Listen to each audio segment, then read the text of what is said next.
Vous entendrez cette fois les doléances des potières de Kiriba dans la boucle du Mohun à la faveur de leur journée le 8 mars. Elles traversent actuellement une période de vaches maigres du fait de l'insécurité. Passagers et touristes, leurs clients se font rares.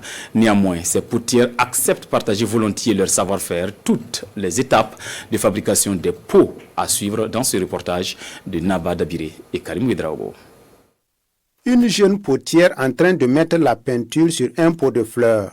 Non loin d'elle, de divers objets de poterie exposés sous un soleil de plomb au bord de la route nationale numéro 14 reliant de Dougou et Koudougou. Bienvenue dans la cité de la poterie. Il y a les assiettes à manger, il y a les décorations, les pots de l'encens, il y a les jarres d'eau, plusieurs modèles. Ici, à la gare routière de Kiriba, un passager s'offre un pot d'encens à 500 francs CFA. Les prix de ces belles œuvres qui attirent l'attention des passants varient entre 100 et 10 000 francs CFA. Cette activité permet à ces femmes de faire face à certaines charges familiales. Il y a un petit truc qu'on peut avoir à 100 francs jusqu'à aller à 10 000. Quand ça marche, il y a un jour même tu peux trouver 25 000, tu peux trouver 30 000. On aide nos maris dans ça, les scolarités de nos enfants. Pour s'habiller, on fait tous nos besoins dedans. L'autonomisation de la femme burkinabé est donc une réalité ici à Kiriba.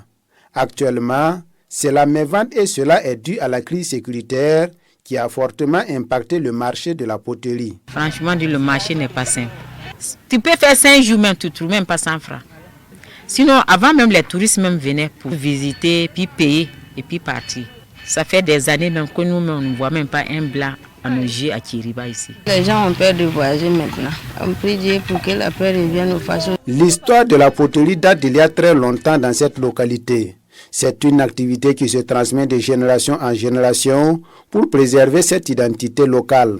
J'ai appris à fabriquer les pots à travers les mamans pendant les congés ou bien les vacances comme ça. Et aussi, ils vont montrer à leurs enfants.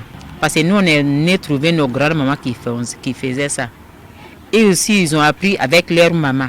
Organisée en association depuis les années 80, ces braves dames contribuent au développement de la commune de Kiriba qui doit sa renommée à la poterie. Grâce à la poterie de Kiriba, Kiriba a été reconnue. Même nous, quand on bouge, on va à Dougou, on part à Bo, Ouagam. Même il y a des amis des sérieux qui nous appellent, disent que les hommes de la poterie, ça a amené le nom de Kiriba loin. On peut dire que grâce à la poterie, la ville de Kiriba s'est développée.